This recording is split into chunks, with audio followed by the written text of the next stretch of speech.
We've talked a lot about classic TV shows that didn't quite stick the landing. A lot of series finales that didn't live up to the series that they were a part of. Family Matters, Full House, 2.5 Men, How I Met Your Mother, the list goes on. But there's been one series finale that I've been neglecting for a few years now. One that for a long time being was considered the worst series finale of all time.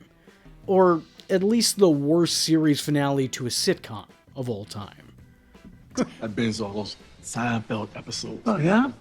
All I got left is a finale. Wow. Although, I heard some terrible things about it. Let's talk about how that finale was received. Heard it up.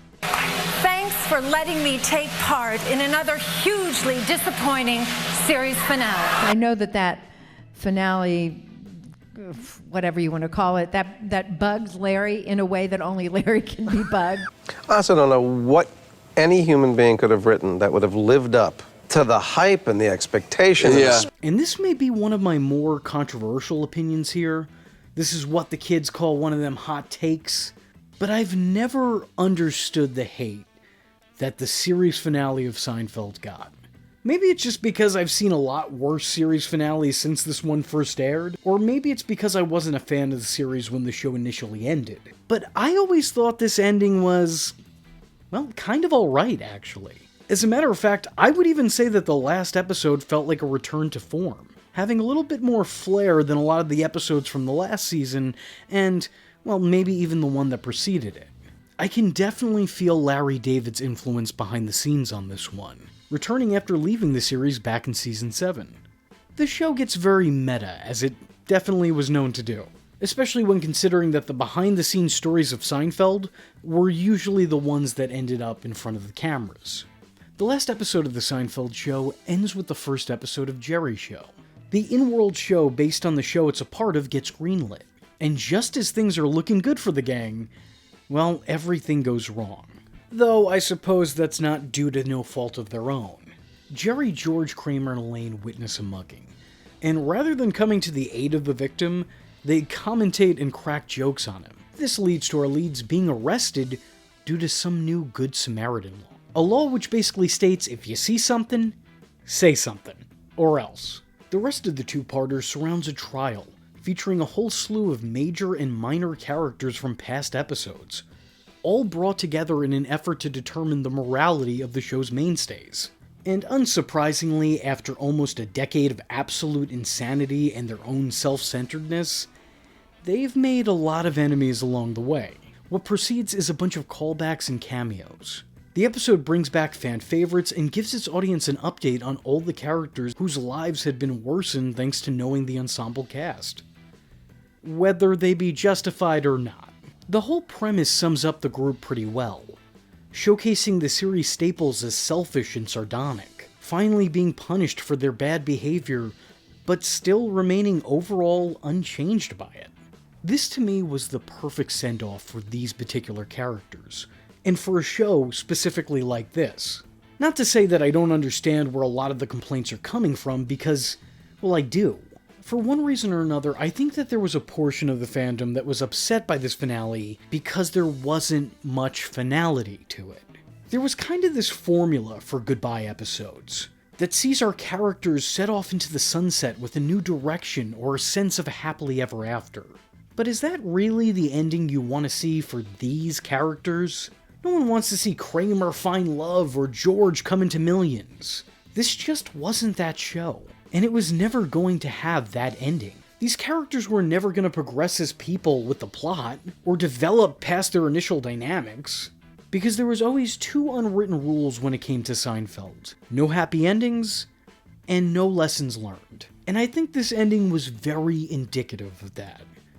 Because despite the circumstances, even when faced with the consequences of their actions, even when being confronted by how awful they are, they just kind of shrug their shoulders and move along with their day, spending their time locked up together, doing the same things that they do any other day. So much so that they spend some of the last minutes of the show's screen time reenacting the same conversation George and Jerry had back in the pilot. See, now to me, that button is in the worst possible spot. See, now to me, that button's in the worst possible spot. The second button literally makes or breaks the shirt. It literally makes or breaks the shirt. Look at it. It's too high. Look at it. It's too high. It's in no man's land. It's in no man's land. Haven't we had this conversation before? Yeah, maybe we have. Even ending with Jerry performing a set from inside. No matter the setting or the circumstance, the characters were still always going to be the characters, meaning that they couldn't get your traditional send-off. This just wasn't that type of show. Another reason for the negative feedback might have been because a lot of fans had a headcanon ending in mind already. Fan theories at the time were rampant, with many believing the Seinfeld cast was either going to finally meet their demise, or that somehow, someway, for some reason, the episode would end with Jerry and Elaine finally getting together. These rumors were so viral that they wound up making it to screen and being spoofed throughout the episode. Is this how it ends? It can't! It can't end like this! And Elaine, I wouldn't mind seeing something happening between you two. Definitely. There also seems to be some friction between Mr. Seinfeld and Ms. Bennis. Jerry! I gotta tell you something too! Elaine, I've got something I want to say to you! What was it you were about to say to me on the plane when it was going down? Jerry! I've always loved you, United Airlines. Well, ladies and gentlemen, who knows? Maybe this trial will bring them closer together. Maybe they'll even end up getting married. I tell you, I really don't think so-called relationship humor is what this show's all about. Which, to some hopeful fans, might have felt more like a slap in the face rather than a playful jab. Seinfeld was very episodic. There weren't a lot of long-running plots, so to speak. We were just watching the leads live their lives, some of the time at the expense of those around them. But each episode was its own short-lived one-off adventure. Logically speaking, the trial doesn't make a whole lot of sense. Such a law does exist in real life, but it holds no jail time and is really just a slap on the wrist. A trial taking place with this extent of character witnesses, an objectionable and questionable line of questioning was all a little bit much. Obviously, this would never happen in real life, and for a show that prided itself on making fun of the most mundane, grueling real-life experiences, well, maybe this was a little bit too out there for a portion of its audience. Also maybe making matters worse was that these last two episodes in small part acted as a clip show, with the returning characters coming on screen and describing their past with the leads before showing the accompanying footage of their testimony. The issue here is that the last two-part episode, which came right before this, was also a clip show. So much so that the title of those episodes were The Clip Show Part 1 and The Clip Show Part 2. So seeing a minor two-part clip show after a major two-part clip show might have been just a little bit too much on audiences at the time. And while the last two episodes felt like a heartfelt love letter to the series that came before it, the fact that it's an actual episode and not some one-off behind-the-scenes special seems a bit strange. I will say, one argument I've heard about this episode is that the episode sees the main characters at the worst that they've ever been. I mean, sure, they've always been self-centered neurotics, but it wasn't very often that all would take such joy in some stranger's misery. I could definitely see them being neglectful of those in need, but actually pointing, laughing, and filming a mugging? Well, it did feel a little bit too far and a little bit too forced.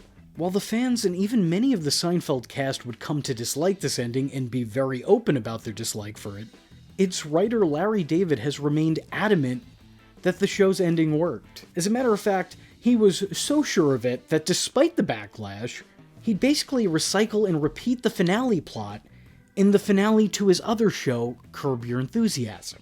In that show's last episode, Larry is on trial, and blasts from his past return to ridicule him and paint him in a negative light while major media covers it. This ultimately leads to him being sent to prison for 1 year, where some of the final shots of this episode include him reenacting a joke from the pilot of the series.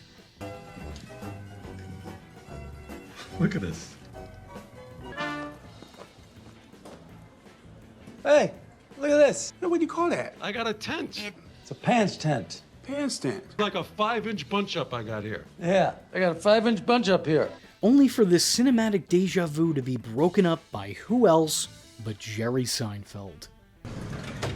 All right, Chuckles, let's get you out of here. You don't want to end up like this. Nobody wants to see it. Trust me. We were talking about if we did one more scene, you know, it would be a coffee shop scene of them getting out of prison. This is how we should have ended the finale. Oh my God, you're right. How did we not think of that? Personally, I think people have been way too harsh with this ending. I thought it made sense for the series that it was a part of. The show about nothing ends with nothing. Nothing changes, nobody changes, everything stays the same. All is as it's ever been and always will be. The characters are doomed to repeat the same cycles over and over again in life. And you know what? If this ending doesn't do it for you, there's a Curb Your Enthusiasm arc that surrounds a reunion episode. And it's honestly pretty good, all things considered. If you haven't already, I'd highly suggest checking it out. With that being said, if you like this video and would maybe like to see more bad endings to good TV shows dissected here on the channel, let me know in the comment section below by leaving a comment saying, It really is Jerry Seinfeld. I am vengeance. I am the night, and that was V Infuso. Just remember, if you're not tuning in, then you're missing out. So, if you like the words that came out of his mouth hole, and you too would like to become a V-generate, don't forget to like and subscribe. Thanks for watching, nerds! And if you're not joining the fun, you're in for one bad day. And you know what they say about having one bad day?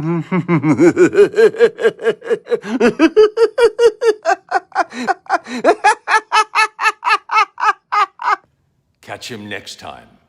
Same bat time. Same bat channel.